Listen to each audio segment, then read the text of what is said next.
I want you to imagine something with me. Imagine that you want to learn how to knit a beanie. You're tired of spending your hard-earned dollars on keeping your head warm. It's time to free yourself from the shackles of consumerism and take action.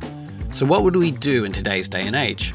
You'd probably go onto the internet and hit up Google or YouTube for the information you seek, and you'd be on your way to a cozy head. Now let's imagine the same thing again, but let's jump back 40 years to the 80s. You want to learn how to knit a beanie. What would you do first? Well, one path would be to jump on your BMX and go to a library or bookstore and find an instructional book on learning to knit and start there. Simple. You have easy access to the information you seek and are able to find it and learn it yourself. You could even get multiple books and check that their instructions match, or pick between different methods to see what suits you best. Your easy access to multiple different sources of information allows you to confirm the validity of what you've discovered.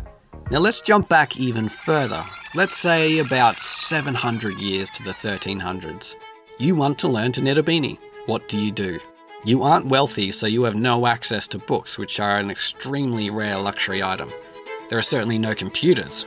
The only way you can learn this is by finding someone who knows how and asking them to teach you. Now the tricky thing here is you have no way to check that what they are teaching you is right. You have no access to any other information on this topic. They may not even know how to knit at all. So then imagine that in this period, someone invented a device that allowed for the fast, perfectly replicated printing of words on paper, that allowed for books and pamphlets to become cheap and easily accessible, and now suddenly a world of information was available to you. And you discovered that not only had your knitting teacher been lying to you and using you to knit a sweater for her dog, but that the leaders in your community had been lying too about all sorts of other things.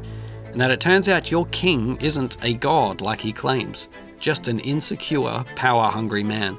Now you can begin to imagine the impact of the printing press when it was invented in Germany in 1439 and completely changed the world.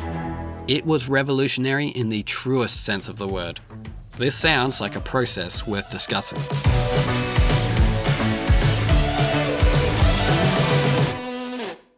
Johannes Gutenberg is generally credited with the invention of the printing press in 1439 in Germany.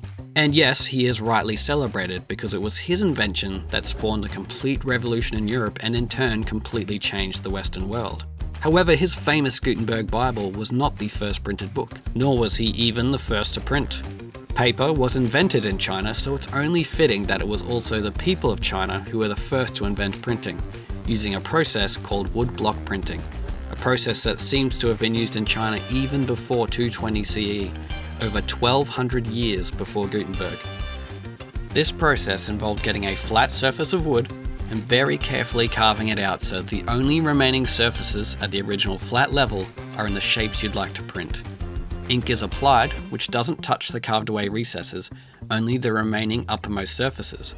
Then the wood is pressed down on either paper or textiles, and you have a print. And now that block can be used over and over again to produce the exact same print as many times as you need. While the carving process was a laborious and highly skilled task, you need only do it once. This was huge, and over the next 1,000 years, this led to an explosion in the printing and availability of books in China that long predated the same in Europe.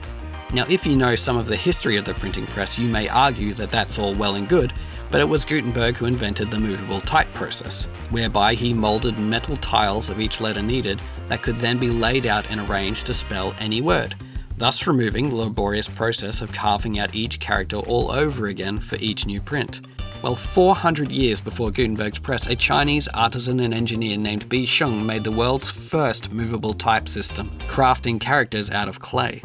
The only limitation to this technique was the thousands of different characters in the Chinese alphabet, which led to the woodblock process still holding prominence.